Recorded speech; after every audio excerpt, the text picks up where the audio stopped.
ನಿನಗಾಗಿ ಭಾಗ 83. ತುಂಬ ಬೇಸರವಾಗಿ ವಿಕ್ರಮ್ ಕಿರಣ್ ರೂಮಿನಿಂದ ಹೊರಬರುತ್ತಾನೆ. ಅವನಿಗೆ ತನ್ನ ಪ್ರೀತಿಯ ಹೆಂಡತಿಯನ್ನು ಇಷ್ಟು ಕೆಟ್ಟದಾಗಿ ಅವನು ವಿವರಿಸಿ ಹೇಳುತ್ತಿರಬೇಕಾದಾಗ ದುಃಖವಾಯಿತು. ಕೇವಲ ದುಡ್ಡಿಗಾಗಿ ಮಾತ್ರ ಅವಳು ಇಲ್ಲಿ ನನ್ನ ಜೊತೆ ಇರುವುದು, ದುಡ್ಡು ಇಲ್ಲವಾದರೆ ಅವಳು ನನ್ನನ್ನು ಬಿಟ್ಟು ಹೊರಟು ಹೋಗುತ್ತಾಳೆ ಅಂತ. ನಿನ್ನ ಹೆಂಡತಿಗೆ ಕಷ್ಟ ಕೊಡು, ಒಂದು ಚಿಕ್ಕ ಮನೆಯಲ್ಲಿ ಅವಳನ್ನು ಇರಿಸು, ಮನೆ ಕೆಲಸವಲ್ಲೇ ಅವಳೇ ಮಾಡಬೇಕು, ಆಗ ಇರುತ್ತಾಳ ನೋಡೋಣ ಅಂತ ವಿಕ್ರಮ್ಗೆ ಕಿರಣ್ ಹೇಳಿದಾಗ ಒಂದು ರೀತಿ ನೋವಾಯಿತು. ನಾನು ಬದುಕಿರುವವರೆಗೂ ಅವಳಿಗೆ ಸ್ವಲ್ಪ ಕೂಡ ಕಷ್ಟವಾಗಬಾರದು, ಅವಳು ರಾಣಿಯ ರೀತಿ ಇರಬೇಕು ಅಂತ ಅಂದುಕೊಂಡಿದ್ದರೆ ಇವರೆಲ್ಲ ಏಕೆ ಹೀಗೆ ಮಾಡುತ್ತಿದ್ದಾರೆ? ನನ್ನ ಹೆಂಡತಿ ಮೇಲೆ ಏಕೆ ಎಲ್ಲರಿಗೂ ಇಷ್ಟೊಂದು ಸಿಟ್ಟು ಕೋಪ ಅಂತ ಅವನು ಯೋಚಿಸುತ್ತಿದ್ದ. ರೂಮಿಗೆ ಬಂದಾಗ ಅವಳನ್ನು ನೋಡಬೇಕು ಅಂತ ಕಣ್ಣುಗಳು ಹಾತೊರೆಯುತ್ತಾ ಇದ್ದವು. ಆದರೆ ಅವಳು ಎಲ್ಲೂ ಕೂಡ ಇರಲಿಲ್ಲ.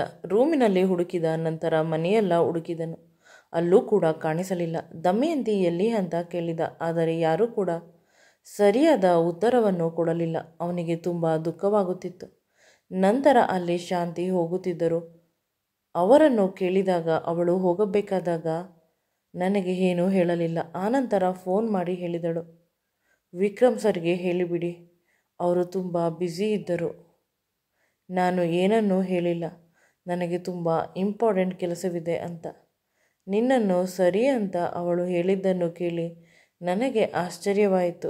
ನಂತರ ಸ್ವಲ್ಪ ಅರ್ಜೆಂಟ್ ಅಲ್ಲಿ ಇದ್ದಳು, ನೀನೇ ಅವಳಿಗೆ ಫೋನ್ ಮಾಡಿ ವಿಷಯ ಏನು ಅಂತ ವಿಚಾರಿಸು.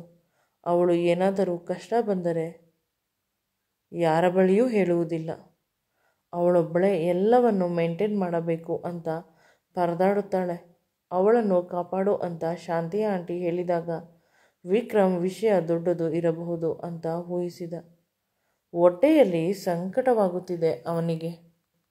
ಅಷ್ಟರಲ್ಲಿ ಅವನ ಫೋನ್ ರಿಂಗ್ ಆಗುತ್ತಿತ್ತು. ಅವನು ಯಾರದು ಅಂತ ನೋಡಿದಾಗ ಆಸ್ಪತ್ರೆಯಿಂದ ಡಾಕ್ಟರ್ಸ್ ಕಾಲ್ ಆಗಿತ್ತು. ಅದು ನಿಮ್ಮ ತಾಯಿಯ ಆರೋಗ್ಯದ ಬಗ್ಗೆ ಮಾತನಾಡಬೇಕು, ಬಂದಿಲ್ಲ ಯಾರು ಅಂತ ಡಾಕ್ಟರ್ ಹೇಳಿದಾಗ ಸ್ವಲ್ಪ ಬೇಸರವಾಯಿತು. ನನಗೆ ನನ್ನ ಪರ್ಸನಲ್ ವಿಷಯ ತುಂಬ ಕೆಟ್ಟದಾಗಿ ನಡೆದು ಹೋಗುತ್ತಿದೆ. ದಮಯಂತಿಯ ವಿಷಯದಲ್ಲಿ ಆ ರೀತಿ ಆಗುತ್ತಿದೆ. ನಾನು ಆಸ್ಪತ್ರೆಯಲ್ಲಿ ಇರುವ ನನ್ನ ತಾಯಿಯನ್ನು ನೋಡದೆ ಇಲ್ಲಿ ಏನು ಮಾಡುತ್ತಿದ್ದೆ ಅಂತ ಅವನಿಗೆ ದುಃಖವಾಗಿ ಆಸ್ಪತ್ರೆ ಕಡೆ ಓಡಿದ. ಶಾಂತಿ ಹಿಂದೆ ಹಿಂದೆ ಬಂದು ಊಟ ಅಂತ ಕೇಳುತ್ತಿದ್ದರೂ ಕೂಡ ನಾನು ಅವಳ ಪ್ರಶ್ನೆಗಳಿಗೆ ಯಾವುದೇ ಉತ್ತರವನ್ನು ಕೊಡಲಿಲ್ಲ. ನನಗೆ ಅಮ್ಮನನ್ನು ನೋಡಬೇಕು, ಅಮ್ಮನನ್ನು ಮರೆತೇ ಬಿಟ್ಟಿದ್ದೇನೆ ನನ್ನ ಈ ಸಮಸ್ಯೆಗಳ ಮಧ್ಯೆ ಅಂತ ಅನ್ನಿಸಿ ಇನ್ನೂ ಪಶ್ಚಾತ್ತಾಪ ಆಯಿತು. ಆಸ್ಪತ್ರೆಗೆ ಹೋದಾಗ ಅಲ್ಲಿ ಆಗಲೇ ಅಣ್ಣ ಬಂದಿದ್ದ. ಡಾಕ್ಟರ್ ಏನು ಹೇಳಿದರು ಅಂತ ಕೇಳಿದೆ.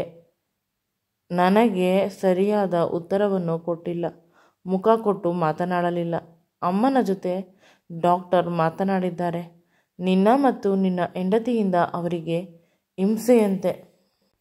ಹೆಂಡತಿ ಬಂದ ಮೇಲೆ ನಮ್ಮ ಮನೆಯಲ್ಲಿ ನೆಮ್ಮದಿ ಅನ್ನೋದೇ ಇಲ್ಲ, ಪ್ರತಿಯೊಬ್ಬರು ಕೂಡ ಅವಳಿಂದ ಸಂತೋಷವಾಗಿಲ್ಲ ಅಂದ ಮೇಲೆ ಹೇಗೆ ನೀನು ಅವಳಿಗೆ ಡೈವರ್ಸ್ ಕೊಡಬಾರದು ಅಂತ ಅಣ್ಣ ಕೂಡ ಹೇಳಿದ.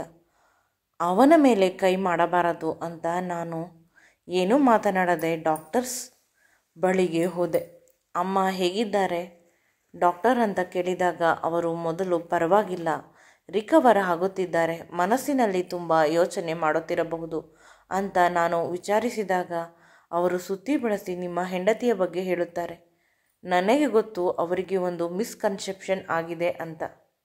ನಿಮ್ಮ ಹೆಂಡತಿ ಅಷ್ಟೊಂದು ಚೆನ್ನಾಗಿ ಪೂಜೆ ಮಾಡುತ್ತಾರೆ, ಅಷ್ಟೊಂದು ಪ್ರಾರ್ಥನೆ ಮಾಡುತ್ತಾರೆ.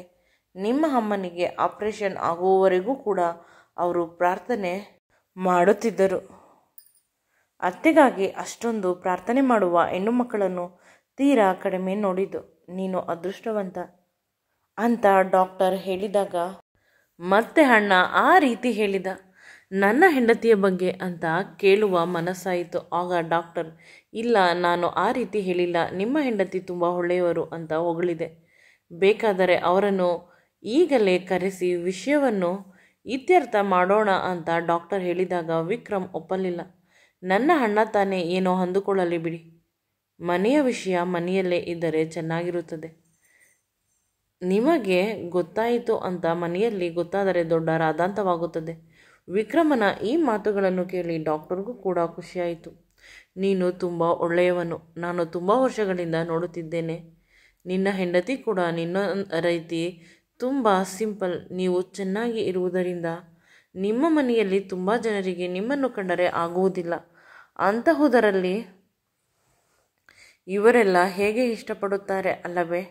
ಡಾಕ್ಟರ್ನ ಈ ಮೆಚ್ಚುಗೆಯ ಮಾತುಗಳನ್ನು ಕೇಳಿ ನನಗೆ ಆಶ್ಚರ್ಯವಾಗುತ್ತಿತ್ತು. ಪದೇ ಪದೇ ಡಾಕ್ಟರ್ ಇಷ್ಟೊಂದು ಪ್ರೀತಿ ನನ್ನ ಹೆಂಡತಿ ಮೇಲೆ ಥ್ಯಾಂಕ್ಸ್ ಅಂತ ಹೇಳಿದಾಗ ಡಾಕ್ಟರ್ ನಗುತ್ತಾ, ನನ್ನ 20 ವರ್ಷಗಳ ಸಂಸಾರದ ಕತೆ. ನನ್ನ ಹೆಂಡತಿ ಈಗಲೂ ಕೂಡ ನನ್ನ ಹೆತ್ತವರನ್ನು ಚೆನ್ನಾಗಿ ನೋಡುವುದಿಲ್ಲ. ನಾನು ತುಂಬ ಕಷ್ಟಪಟ್ಟಿದ್ದೇನೆ. ನಿಮ್ಮ ಹೆಂಡತಿಯನ್ನು ನೋಡಿದಾಗ ಮೊದಲ ಬಾರಿ ನನಗೆ ಅನಿಸಿತು, ಸೊಸೆಯಾದವಳು ಕೂಡ ಒಂದು ಅತ್ತೆಯನ್ನು ಇಷ್ಟೊಂದು ಪ್ರೀತಿ ಮಾಡುತ್ತಾಳ ಅಂತ. ಅವರಿಗೆ ಬೇಕಾಗಿರುವುದು ನಿಮ್ಮ ಪ್ರೀತಿ. ನೀವು ತುಂಬ ಅವರನ್ನು ಪ್ರೀತಿಸಿದೆ, ಅವರು ಕೂಡ ನಿಮ್ಮನ್ನು ಪ್ರೀತಿಸುತ್ತಾರೆ ಅಂತ ಹೇಳಿದ ತಕ್ಷಣ ನನ್ನ ಹೃದಯಕ್ಕೆ ಯಾರೋ ಚುಚ್ಚಿದಂತೆ ಆಯಿತು. ಸರ್, ದಮಯಂತಿಯನ್ನು ತುಂಬ ನೋಡಿಲ್ಲ, ಆದರೂ ಕೂಡ ಅವಳನ್ನು ಹೊಗಳುತ್ತಿದ್ದೀರಾ? ಅಮ್ಮ, ಕಿರಣ್ ಇವರಿಗೆಲ್ಲ ಏನಾಗಿದೆ? ಪ್ರತಿ ಸಮಯ ಅವಳ ಬೆನ್ನ ಹಿಂದೆ ಬಿದ್ದಿರುತ್ತಾರೆ. ಏನಾದರೂ ಚಾಡಿ ಹೇಳಲು, ಅವಳ ಬಗ್ಗೆ ನೆಗೆಟಿವ್ ಹೇಳಲು. ಬೆಳಿಗ್ಗೆ ಕಿರಣ್ ಹೇಳಿದ ಮಾತುಗಳು ನಾನು ನಿಜ ಅಂತ ಅನ್ನುವಷ್ಟು ಸಮಯಕ್ಕೆ ನನ್ನ ಮನಸ್ಥಿತಿ ಬಂದುಬಿಟ್ಟಿತ್ತು. ಅಷ್ಟು ಕಾನ್ಫಿಡೆನ್ಸಿಂದ ಹೇಳುತ್ತಿದ್ದ. ಆದರೆ ಈಗ ಇವರ ಮಾತುಗಳನ್ನು ಕೇಳಿ ಅವನಿಗೆ ಖುಷಿ ಜೊತೆ ಬೇಸರ ಕೂಡ ಆಯಿತು. ನನ್ನ ಹೆಂಡತಿಯನ್ನು ನಾನು ನಂಬಿಲ್ಲ ಅಂತ. ಅವಳು ಬಂದ ದಿನದಿಂದ ಇಲ್ಲಿಯವರೆಗೂ ಇದ್ದ ಬದುಕನ್ನು ನೆನೆಸಿಕೊಂಡು ಸ್ವಲ್ಪ ಎಮೋಷ್ನಲ್ ಆದ. ಅಷ್ಟರಲ್ಲಿ ಡಾಕ್ಟರ್, ನಿಮ್ಮ ಅಮ್ಮ ಡಿಸ್ಚಾರ್ಜ್, ಅವರನ್ನು ಇಂದು ನೀವು ಕರೆದುಕೊಂಡು ಹೋಗಬಹುದು ಅಂತ ಹೇಳಿದಾಗ ನಾನು ಆಶ್ಚರ್ಯವಾಗಿ ಅವರನ್ನೇ ನೋಡಿದೆ. ಅದು ಹೇಗೆ ಆಗುತ್ತದೆ ಸರ್? ನಮ್ಮ ಅಮ್ಮ ಇನ್ನೂ ಹುಷಾರಾಗಬೇಕು ಅಂತ ಅಂದಾಗ ಡಾಕ್ಟರ್, ಮನೆಯಲ್ಲಿ ಇದ್ದರೆ ಇನ್ನೂ ಬೇಗ ಹುಷಾರಾಗುತ್ತಾರೆ. ಅಷ್ಟು ಜನರನ್ನು ನೋಡಿ ಒಂದೇ ಒಂದು ಸಲ ಕರೆದುಕೊಂಡು ಹೋಗಿ. ನೀವು ಮನೆಗೆ ಕರೆದುಕೊಂಡು ಹೋಗಿದ್ದಕ್ಕೆ ತುಂಬ ಖುಷಿ ಪಡುತ್ತೀರಾ, ಏಕೆಂದರೆ ಕಿರಣ್ ಅವರು ನಿಮ್ಮ ಅಮ್ಮ ಹುಷಾರಾಗುವವರೆಗೂ ನಿಮ್ಮ ಮನೆಯಲ್ಲಿ ಇರುತ್ತಾರೆಂದು. ಆಗ ವಿಕ್ರಮ್ ಸ್ವಲ್ಪ ಭಯದಿಂದ, ಎಷ್ಟು ದಿನವಾಗಬಹುದು ಅಮ್ಮ ಸಂಪೂರ್ಣವಾಗಿ ಹುಷಾರಾಗಲು ಅಂತ ಡಾಕ್ಟರ್ ಬಳಿ ಕೇಳಿದಾಗ ಡಾಕ್ಟರ್ 3 ತಿಂಗಳು ಬೇಕು ಅಂತ ಹೇಳಿದರು.